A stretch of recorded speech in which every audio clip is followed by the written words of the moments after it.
outlining the business terms and the economics first. You are going to be married to this location for that term. It could be 5 years, it could be 10 years. And we joke around, it's 5 to 10 years with no chance of parole. So just unless you negotiate your LOI correctly.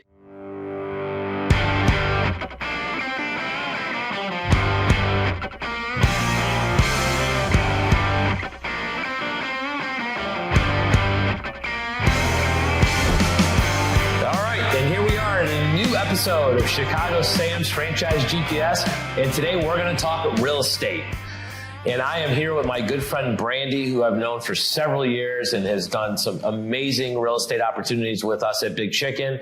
Brandy, welcome to the show. Thank you. Thank you for having me. So glad to talk to you about real estate today, because real estate is one of those things that once you're locked in, it's like a marriage. It's 10 years that people are signing up for. It's a decision that you have to take very seriously. And there's a lot that goes into it. So let's dive right into the episode. When we turn over a franchisee to a real estate broker and a professional like yourself, what are some of the things that you're going to start asking the franchisee for and what they're looking for so you can go on the hunt? Well, the first thing I ask them for what their goals are for the business. Some franchisees have different goals.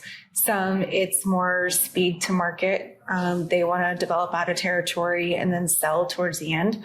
Some are more, they have more of a family legacy, or they want to build something to leave to their kids and the grandkids.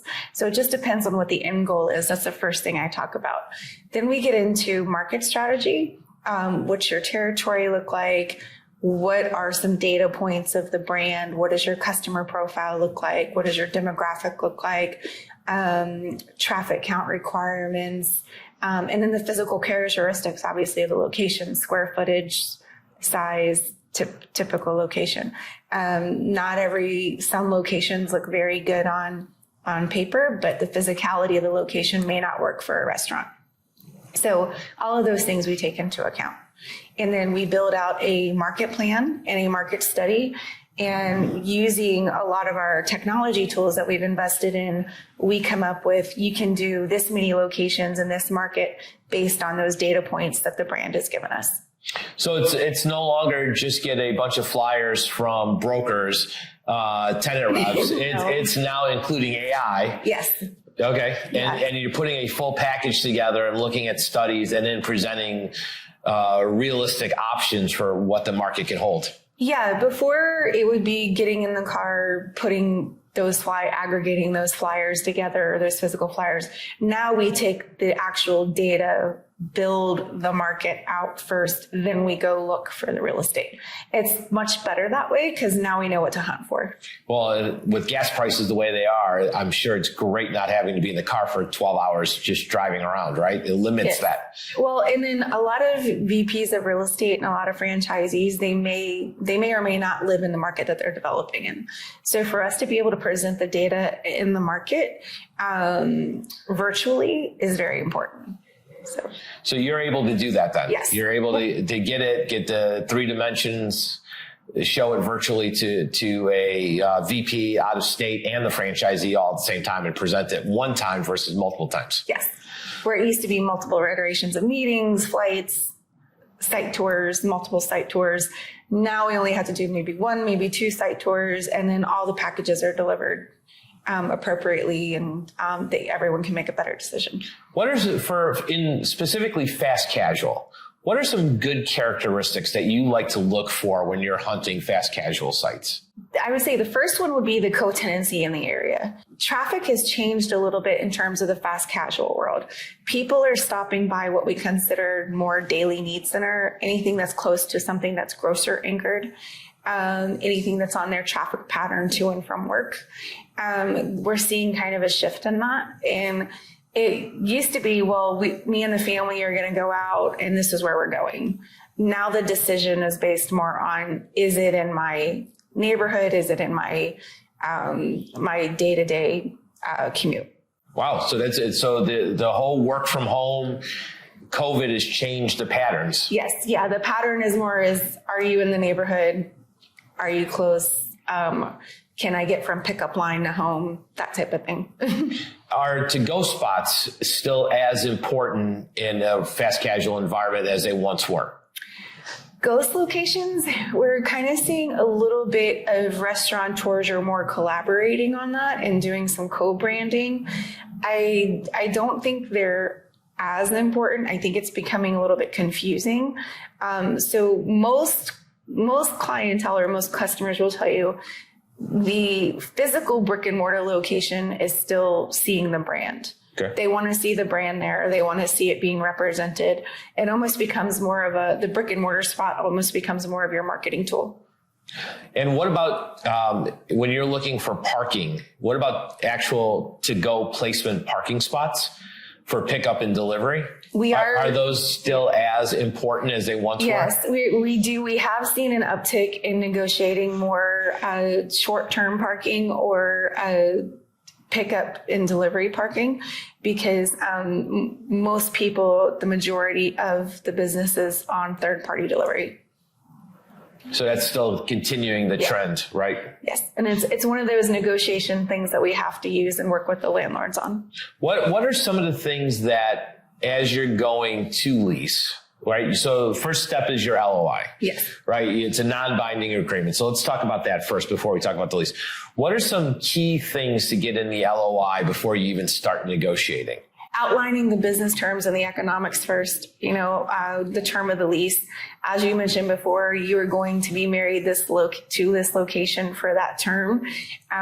It could be 5 years, it could be 10 years. And we joke around, it's 5 to 10 years with no chance of parole. So just unless you negotiate your LOI correctly. So those terms and those business terms and the economic terms also need to fit. There's lots of great locations, but if the rent is priced where it doesn't fit the brand's AUV or average unit sales volume, if you're 2,500 square feet and you only have 100 seats, there's only so many people you can get in there. So if the rent in that particular area has outpriced the amount of volume you could do, so we take that into consideration too. And then we get into more of the business terms. What type of guarantees is the landlord looking for? Deposits, what your overall financial outlay would be upfront. And then negotiate if there's any landlord incentives such as tenant improvement allowance, free rent, and those types of things. How are we seeing landlords right now in terms of tenant improvements and free rent and so forth? It depends on who we're talking to. Most are doing a blended deal of we'll do a little bit of free rent and we'll do some tenant improvement allowance. So that way the economics are blended throughout the term of the lease. A lot of owners, specifically developers, if it's new construction, they're willing to put more tenant improvement allowance into the deal, doing more of what we call a gray shell delivery because the cost of construction is a little higher. It's easier for you to build out your brand than them to do it during the shell building process. And then personal guarantee, that's always a hot button, right? Yes. How do you get to limit your PG? With a good financial statement. It's just best for, on the personal guarantee, it depends on, again, it goes back to the landlord model. I recently have done some deals with some public zone centers. These are the terms that they do, and that's what they require. They require for a full personal guarantee unless you're a very large national company that has more than 100 stores. This is just an example. And then we negotiate typically based on the financial strength of the franchisee. Is there some sort of corporate backing? Is there something else we can put up? Sometimes you can put up a higher deposit to limit your exposure on the personal guarantee. And then some owners are very adamant that if they're going to put money they're going to outlay and give you the opportunity to be there, they just want a full guarantee. So we try to make it to where the guarantee language is fair and equitable for both parties. Also, going back to the economics of the deal, making sure the owner, the financial outlay that he put into it, he's at least covered for what the tenant's willing to give in terms of guarantees. I'm Greg Majewski, and I've been a multi-unit operator for 26 years. I know how great it feels owning the right franchise brand, but choosing the right franchisor feels even better. At Craveworthy Brands, our hospitality-driven culture sets us apart because we're invested in your success at every single stage of your journey. We're operators alongside you, paving the way forward to give you a head start on greatness. Start your franchise journey at craveworthybrands.com. Have you seen like good burn-offs to reduce that as well as a strategy? Yeah, we call it like a rolling guarantee. We try to negotiate, an initial term of the guarantee, again, to cover the landlord's exposure. And then we'll do something through the remaining term of the lease, which is called a rolling guarantee, which in the event and the second term of the lease, something happens, the tenant's only responsible, or the fast casual user is only responsible for 1 year's rent. And then at that point, typically the landlord has already amortized all of their expense that they put into the deal. Okay. So there are some strategies to work for. So don't immediately say yes to a 10-year personal guarantee. No, don't do that. Please don't. Just reviewed one today. It was very, it encompassed anybody and anyone that would either the lease would be assigned to, an error, everything. So if anything happens to that original tenant, that personal guarantee gets passed down all the way to the next person. Really? Yeah, it was wild. Wow. Yeah. Yeah, I don't want to put ink on that one. Nope. Jeez. What are some other tips or strategies in negotiating as a fast casual operator that you would give the listener as they look at leasing? Yeah, going back to the guarantees and the terms and what we call the business terms of the deal, assignment, sublet language, we live a lot of life in this business. If you're working on a new construction project versus a second gen project, your time to get into that deal, I had it with a particular client where they were waiting for a project to get delivered and there was a death in the family. So they weren't able to open the store. So then we had to make sure that we could either assign the lease, or we were working with a landlord that understood that that was an unpreventable situation. So then we ended up releasing the space to somebody else. So we definitely need assignment. Subletting language is very important to negotiate. That was what you're responsible for in terms of the building. Just happened to a client. Car went through their storefront. It was a third-party delivery driver, hit the gas versus the brake. So now who's responsible for the storefront? Is it the landlord's responsibility? Is it the fast casual owner's responsibility? In that situation, the issue being technically the driver's responsible, but you have a certain repair window of time to where you got to get back up and functioning in order to not violate your go dark clauses and repairs and all that other stuff that's in your lease.